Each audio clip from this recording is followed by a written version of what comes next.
Life in a world that keeps changing. Think that it's progress you're making.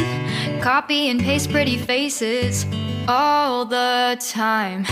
Pictures so perfect we play.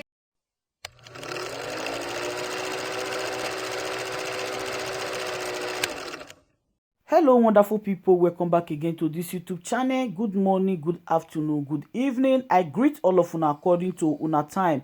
Yes, welcome to Anointed Lady TV. I beg, if today na the first time we say you come across this channel, you are highly welcome. Thank you very much for stopping by. And to all my returning subscribers, I appreciate you all for your massive support. Thank you very much for always supporting this platform. I say may God bless you all in Jesus' name. Amen. My correct people, this one a video where be say we supposed to watch, or Biafran supposed to watch, because waiting they happen for Nigeria now. It don't dare too much, especially this June 12th protest where they plan against Nigeria government. See they plan, they wait them, because the way that they hijack that NSAS protest, now that they plan to do now.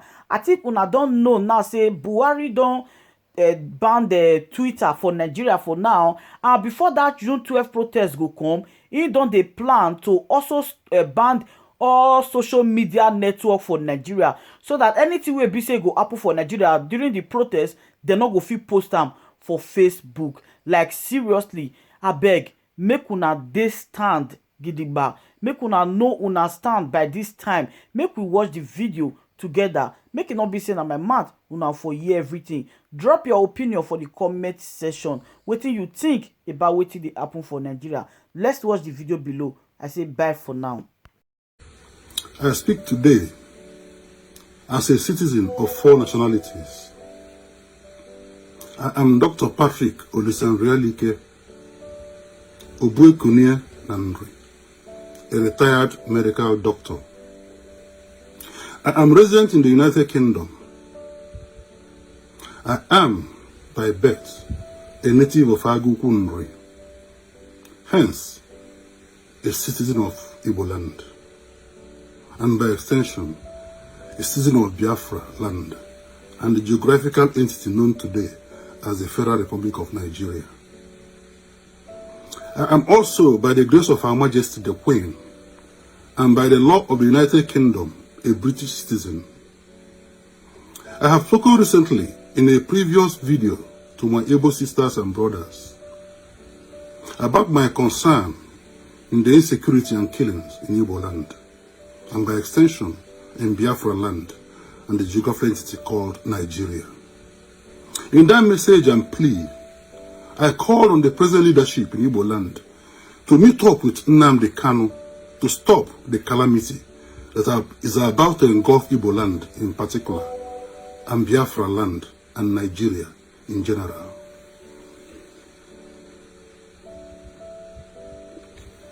As of today, the wanton killings and destruction of property has continued.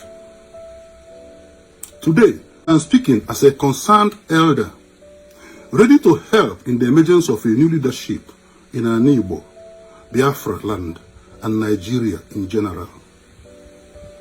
Before going further, I wish to extend my sincere condolences to all families in Nigeria and Igbo land, and Biafra land in particular, for the loss of their loved ones who died since the British peacefully gave us independence in 1960. This was due to the mismanagement of that federation by the successive leaders, which has continued unfortunately till today. May their souls continue to rest in peace. To my fellow Ndibo, as I earlier said, I speak to you today as an elder. As I said before in my previous video, it is an abomination for an elder to be present while a pregnant goat delivers on a leech.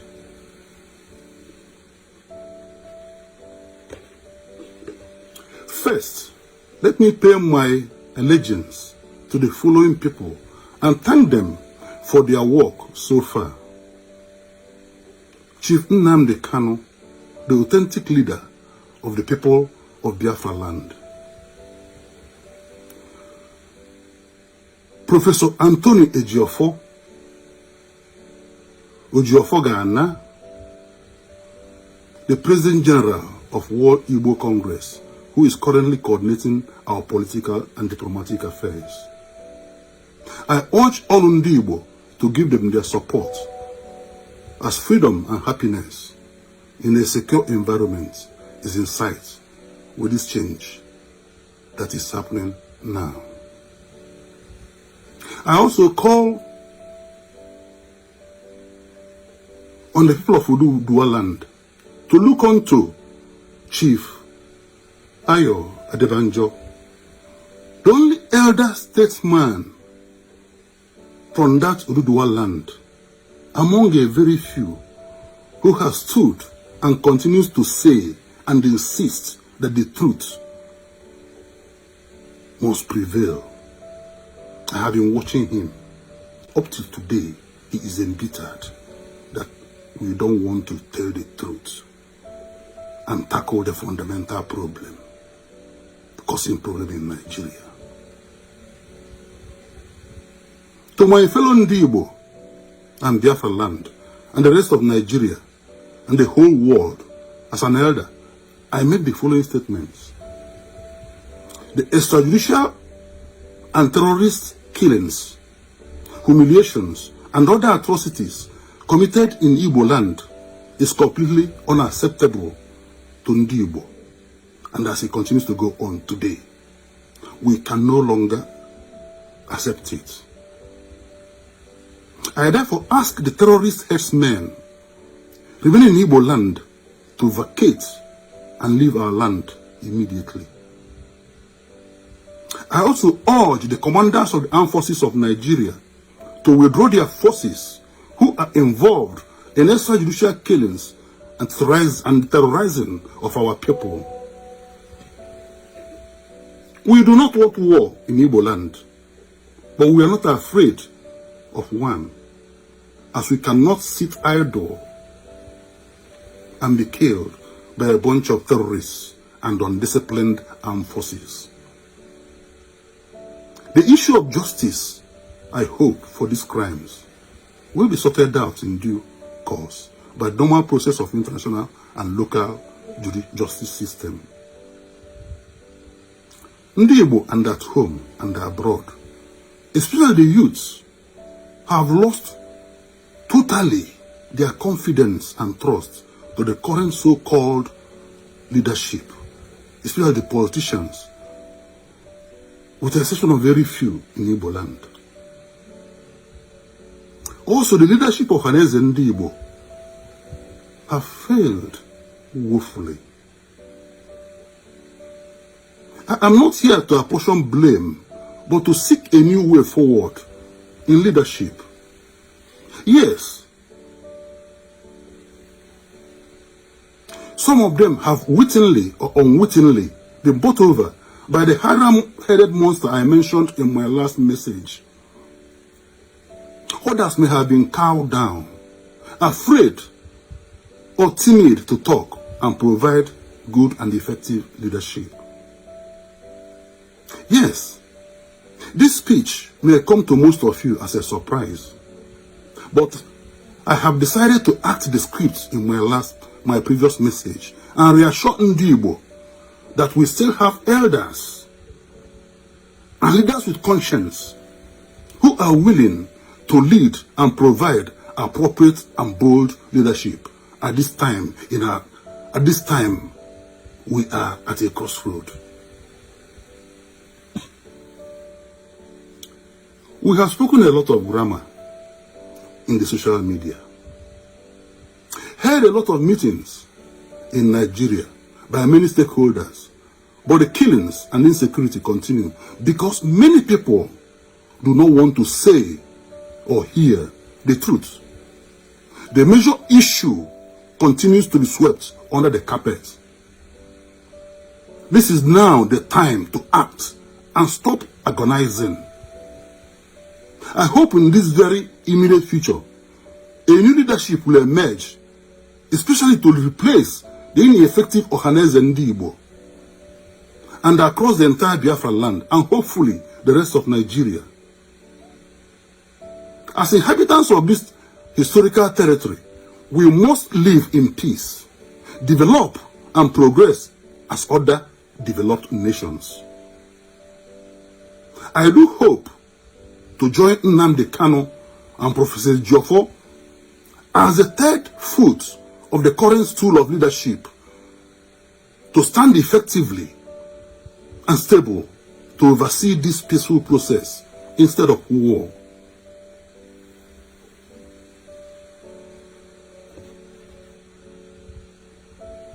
I want to make it clear here that in the formation of a new leadership of Ohanaeze Ndigbo, no external power or authority shall be allowed to influence the emergence of that leadership, as was the case in the past.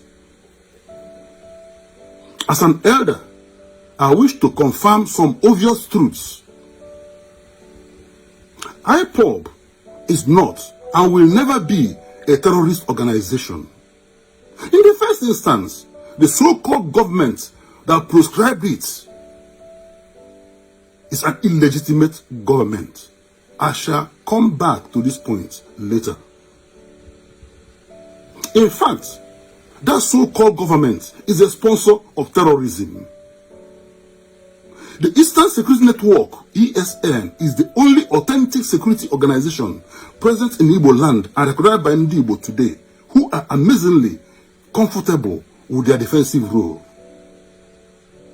From my own assessment, it was formed to protect and defend Ndigbo against the insecurity that was imported into Igbo land by these unscrupulous leaders.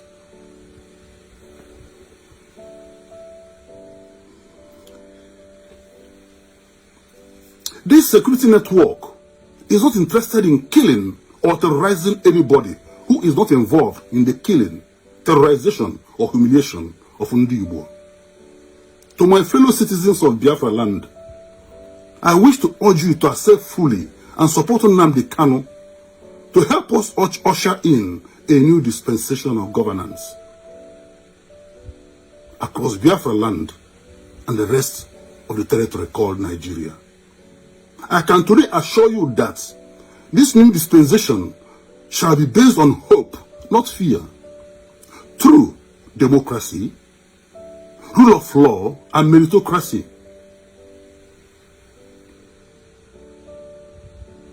What we need today is an unadulterated socio-economic and political development, progress, prosperity, and happiness.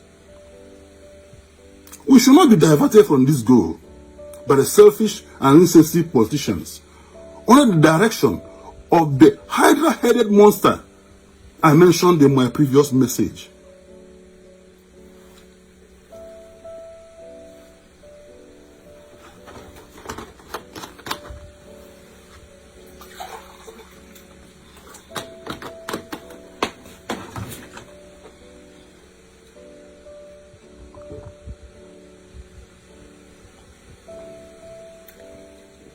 Excuse me. For my Nigerian compatriots, the Yoruba, the Hausa, and other nationalities, this is the real truth we must face to solve our problem. The current 1999 constitution, under which we are being ruled, not governed, is illegitimate. It was founded on a lie and imposed on us by the military. This military is now almost taken over by this hydra-headed monster I mentioned previously. Therefore, all the governments based on this illegitimate constitution are illegitimate and not binding to any lawful citizen and indigene of this geographical entity called Nigeria. Therefore, we do not need any permission from any authority to arrange and meet to dialogue with no attached conditions as to answer two basic and fundamental questions in the formation of a nation of any type of configuration. Should all all the nationalities in this geographical entity called Nigeria live as one nation? That is the first question. If the answer is yes, we can then start the second discussion. And that is, what form of fundamental document shall guide the structure and functions of this particular union? What will be the configuration of this union? We must agree to either live together in peace as a nation, or multiple nations tied together in a very weak center because of the accident of our history.